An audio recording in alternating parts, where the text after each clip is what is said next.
Hello and welcome to DFS Coach Talk. Today is Saturday, January 21st, and I am Deb Lutz, also known as D-Lux, and I'm here to give you all the skinny on a wonderful 6-game slate that we've got going on that starts at 7 p.m. Eastern. So got about 25 minutes with you guys before we head on out and get some fun lineups posted. This is my sweet spot. 6 games. I love this kind of a slate. Got some great value with some of the injuries going on and lots of options to plug and play. So let's get at it. All right, so kicking things off, we've got a 7 p.m. Eastern game, Orlando at Washington. It's a 230 over-under and a 7-point spread. I think Orlando is a little bit overmatched here. 7-point spread is not crazy, but Washington is fully healthy, and I think at home they're going to take this one and run with it. So, possibly be a little bit careful with who you put in terms of minutes. Especially on the Orlando side, they tend to play a lot of guys, not a ton of minutes for any of them. On Washington, they've got a bit more of a core team, but again, 230 is the over/under, so pretty healthy. There are a few guys that I like, but I'm not going to go too heavy on this game. On the Orlando side, it's mostly Wendell Carter. So Wendell Carter, I was on him last game. He had an absolutely horrible game. So he's due for a comeback. That was just last night. So if he's got, any gumption at all, he's going to come back stronger. Not one of my favorite plays, but a solid option at center at 6,700. Also keep an eye out for Cole Anthony, getting good minutes off the bench. A little bit sneaky right now. His ownership is pretty low. I'll give you some ownership numbers. Let's see what we got here for ownership. Okay, the Washington. You got Cole Anthony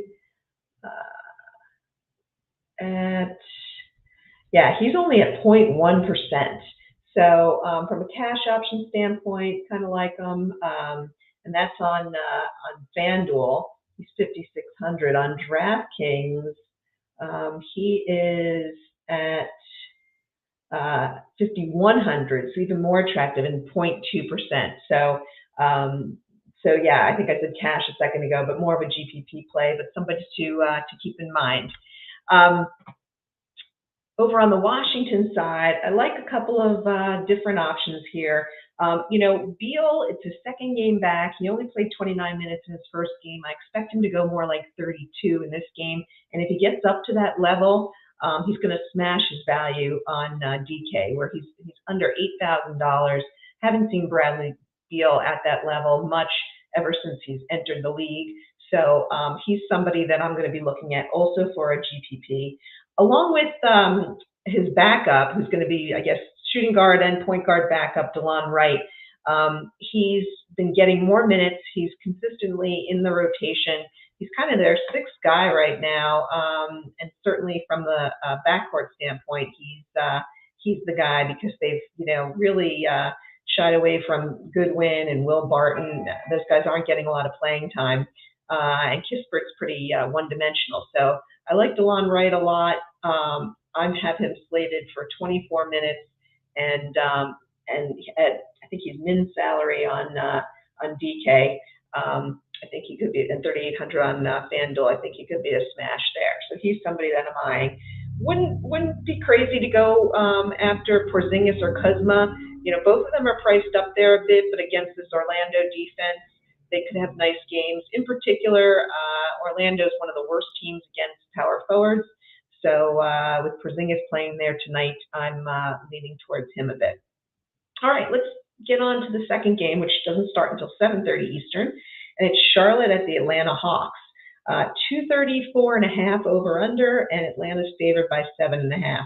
This one is a little bit of a crazy high-paced game. LaMelo Ball is trending out. And that's going to definitely make a difference for some of the Charlotte players. Hayward, on the other hand, is trending in, and he has not played in a while. And you've got Oubre out and Cody Martin likely out as well. On the Atlanta side, you've got Bogdanovich out tonight. So what does that mean? I like a lot of guys in this game. I think there's a lot of the ownership's pretty solid, and it's not surprising. You've got some value in Dennis Smith, who's going to be starting at the point guard position, and he filled in at the beginning of the season for LaMelo Ball, and is definitely, assuming that he does start, will definitely be one of the stronger value candidates tonight. In addition, when LaMelo Ball is out, Rozier's usage goes up, his numbers go up, so I expect a pretty big night from him. Although he's priced up, and particularly on FanDuel, where he's at 8,100, and there are some other options that I like better there. So I'm not going to be as highly owned on Rozier as the field will be, but I wouldn't blame you for being interested in him. Keep in mind, Hayward's back tonight. Could be a sneaky little GPP option. He's under 6K. And if he gets, they will probably be limiting his minutes though. But if he can get, high 20s in particular with Martin and Oubre out, they're needing some minutes from him and some of his offense. So he could be in line for some good usage and production. Wouldn't mind going to some PJ Washington and or Mason Plumlee. Both of them, their usage again goes up with LaMelo Ball out. They've been playing pretty well. I feel like they're showcasing Plumlee because he's playing way more minutes than he did at the beginning of the season. I know that they're potentially trying to trade him, but they're putting him out there. Now the only concern is Clint Capella on the other side is back. So maybe some decent defense there against Plumlee. But I do like PJ Washington. And then over on the Atlanta side, value seems really good on a couple of players. I like Hunter a lot at sub 5,500 both sites. And with Bogdanovich out, he's going to get a couple extra minutes. I like him a lot against this matchup. John Collins, similarly priced, pretty fairly priced. Although, as you guys probably know, who've listened to the pod a bunch of times, I am not the biggest John Collins fan. I think some nights he puts it in there, and some nights he just could care less. So I'm going to lean towards Hunter instead of Collins. You can play him at the same power forward position. And then, I really like. I was on DeJounte Murray last night. He did real well for me. Playing great, and I like him a lot against this Charlotte defense that gives up a lot of assists. Trae Young's not a bad option either. He's just pretty highly priced tonight, so I'm probably not getting to him. Okay, so moving on to the next 7:30 game, it's Milwaukee at Cleveland, and again we've got Giannis out again tonight, as well as Middleton, and we've got Mitchell out. So you're missing the big names from both sides, which is kind of a bummer. It is keeping the spread tight at 3, and the over/under really low at 218. So not a lot that I'm looking at here. Don't love the matchup. Don't love the point total. Drew Holiday will get a ton of usage with the other big guys out, but he's been priced up, so I'm not getting to a ton of Holiday. As I look at him, Bobby Portis is a pretty good play. I know I'm calling him out for Crash. He loves him, and he'll be put in the starting lineup, and so he's not a bad option. But again, pricing's not super low. He's fairly priced as a starter. And so not getting to much of him either. I am taking a little look at Joe Ingles, maybe in a GPP. I think, he's shown that if he gets the minutes, that old Joe Ingles is coming back, and it may be needed tonight against Cleveland. So possibly Joe Ingles. On the Cleveland side, again, Garland, usage way up without Mitchell in, but he's getting Drew Holiday defense, and is priced pretty high at above 8,500 on both sites. So looking at him a little bit, I like him a little more than Holiday, but not sure I'm going to be able to get to him. Karis LeVert, however, has a much more fair price at 5,600, and with Holiday taking on Garland, that leaves Grayson Allen on LeVert. So I like that matchup a lot. And that's probably all I'm going to get to on the Cleveland side of things. Okay, so let's check in here and see what we've got. King of Trades, how's it going today? Yeah, some good Saturday vibes going on. I know, I've been enjoying my Saturday. Spending a lot of time focused on figuring out DFS, and we got football tonight, so excited about that.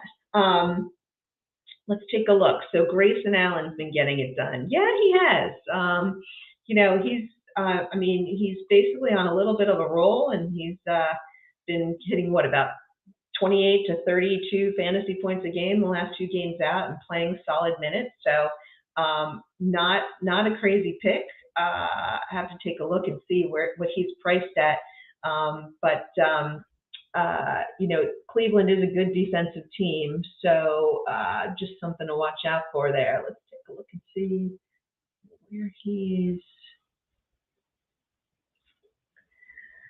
Yeah, and ownership, 4,800 on DraftKings, and his ownership is at 11.2%, so that's pretty healthy. And then on FanDuel, where he's priced at 4,500, he is the highest owned on the slate in that game. So other people are seeing exactly what you're seeing, Travis. Super highly owned. If he gets to 20, if he gets to what he's been hitting the last 3 nights, that's over 6 times value. So nice call there, Travis. Definitely somebody to consider, at a nice low price point too. So create some good value. But like I said, just watch out given the matchup.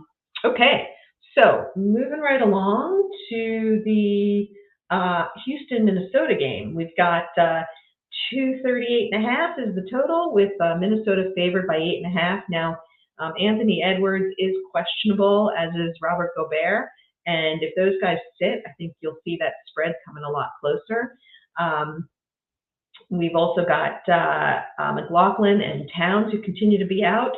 And on the Houston side of things, Kevin Porter looks like he's going to sit along with Jabari Smith.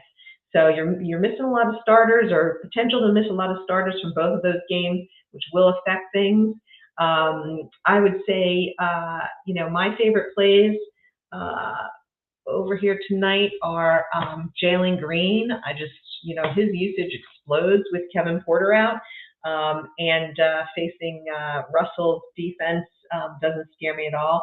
He is a little bit higher priced as well tonight, particularly on DraftKings, I believe, was where he was more expensive. He is priced at, DraftKings.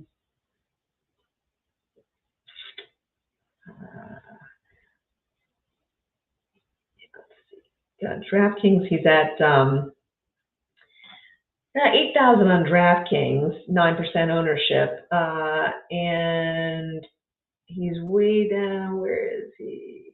Yeah, 7,700 and 13% ownership on FanDuel. So yeah, I guess a little bit better pricing on FanDuel than on DraftKings. I do like him a lot. I would say that he's one of my favorite players tonight, but I really like Şengün as well. Particularly if Gobert is out, Şengün's going to smash. Şengün has been really hot of late. His usage goes through the roof without Porter. He becomes like a joker and plays the center point guard position, getting a ton of assists. He's just been offensively really, really strong, and one of the more underrated young guys in the league, I would say. And a great option. He's going to definitely, well, I shouldn't say definitely, but it's looking like he's going to be making my lineup. A couple other plays there, depending on, we don't have the starting lineup yet. Kenyon Martin will likely start. He's a nice option at his price. And depending on who starts, if it's Tate or Eason, I'd probably take the one who starts, but I like them both. I really would love for Eason to start. I like him a lot. I think he's a really good points per minute guy, and very fairly priced tonight. On the other side, and by the way, one other GPP at a min salary, if you really want to take a deep flyer, and that's Josh Christopher. Against a team like Minnesota, I could see him doing well. He just chucks He keeps the ball up there a ton. So I'm not, saying that it's a high probability, but min salary, super low owned. He's a definite flyer. And then on the Minnesota side of things, kind of need that news on Edwards and Gobert. Reed is certainly a viable option if Gobert sits. I'm going to stay away, even though I do think it's likely Gobert sits. I'm probably staying away from Reed though. I like a few of the center options better, but he's definitely not a bad pick. His price has creeped up there a bit as well. Kyle Anderson's been playing like a madman. Not my favorite DFS guy, but hard to ignore what he's been doing. And then I do like Russell tonight. I think Russell, particularly if Edwards were to sit, I'd be plugging Russell in. If Edwards doesn't sit, I may not be able to get there. All right, so we've got 2 games left. We've got a 9 o'clock game and a 10 o'clock game. Our 9 o'clock is Indiana and Phoenix, my Phoenix Suns, who are just decimated. Over under 229, Phoenix is favored by 4. But check this out. Phoenix is sitting Shamet, Payne, Chris Paul, Cam Johnson, Jay Crowder, Devin Booker, and Okogie is questionable, and Ayton is questionable. And Ayton's questionable with a new designation, so there's a good chance that he is going to be forced to sit. On the other side, for Indiana, you still have Halliburton out. And you've got Tice out, and now you've got Nembhard who's questionable. So that'll be really interesting to see who they start at point guard. Last time they started, they did not start McConnell at point guard. They seem to like to put him, have him come off the bench, but they started Mathurin. So that could have a real impact in Mathurin's numbers. So something to keep an eye on there. And on the Phoenix side of things, I like the Lee brothers. I like Saban more than Damian, even though Damian's going to start. Saban just has a little bit more upside with his assist potential. He's also less expensive. Mikal Bridges is really fairly priced. He's become the offensive weapon with all these guys out. So he plays a ton of minutes. So Bridges is another guy, kind of fairly priced, although creeping up there a little bit, particularly on FanDuel. But I do like him on DraftKings. And then on the Indy side of things, I mentioned Mathurin. If he starts, I like him, and I still like McConnell, who just gets a ton of. He's a huge fantasy point per minute guy, and if he's coming off the bench, I actually still really like him. All right, so let's check in there. Travis, Doug L, hello. Yeah, no worries, running late. Well, we hopefully you're getting caught up, and we'll have lineups that'll be posted in about 10-15 minutes, so that should be good. And Travis, yeah, thanks for the shout out on Şengün. Yeah, I think he's gonna smash tonight. So the last game, and I keep hitting refresh, hoping we'll get some more information, but there is none. Because you've got Philadelphia at Sacramento, and we've got for Philadelphia for both Embiid and Harden, we've got May rest. So I don't know what that means. Right now it's a 233 spread, and Sacramento's favored by 3.5. To me, that says Embiid and Harden are sitting. There's no way otherwise Philadelphia wouldn't be favored. So I'm going to go with the fact that they're sitting and make my picks based off of that. Nobody's sitting right now on the Sacramento side. So if assuming they do sit, I really like Maxey. He's the third guy. They really haven't been showcasing him since he's been back. This could be his time to shine and carry the offense. I also like Melton. He's real inexpensive, and his usage will go way up. I mean, his usage is pretty low when he's out there as a starter on the floor with Harden and Embiid and Harris. So I see his usage going way up. Like him a lot. And then on the other side of things, if Embiid is out, I definitely am interested in Sabonis. So that's it. I'm checking. Doug's asking Torrey Craig for Phoenix. Yeah, Torrey Craig's a good, he's a good fill-in. He's not the offensive focus, but he can throw up, a big game or two. Indy's defense isn't great, so you could definitely see him getting in the mid-20s there. He hasn't been great of late though, the last couple of games. So trend-wise, I'm not too high on him. I'm probably just going to stay away. There's just too many other options that I feel really good about, both in terms of minutes and production. So probably not for me tonight, Doug. All right, so that's it. Unless any other questions from the chat. Like I said, this is my sweet spot. I like this kind of a 6-game slate, and should have some interesting lineups for you guys in just a few minutes. So hang in there, and thanks for joining. And don't forget to tune in later as I guess later. Are they doing later today? I'm not even sure. But if you're into NFL, we've got Crash and Steve Miller time, who will take you through the NFL playoff scenarios. And otherwise, I believe it's going to be Coach tomorrow for NBA. So tune in tomorrow. And until then, best of luck to you guys, and let's crush it with NBA DFS. Thank you, guys.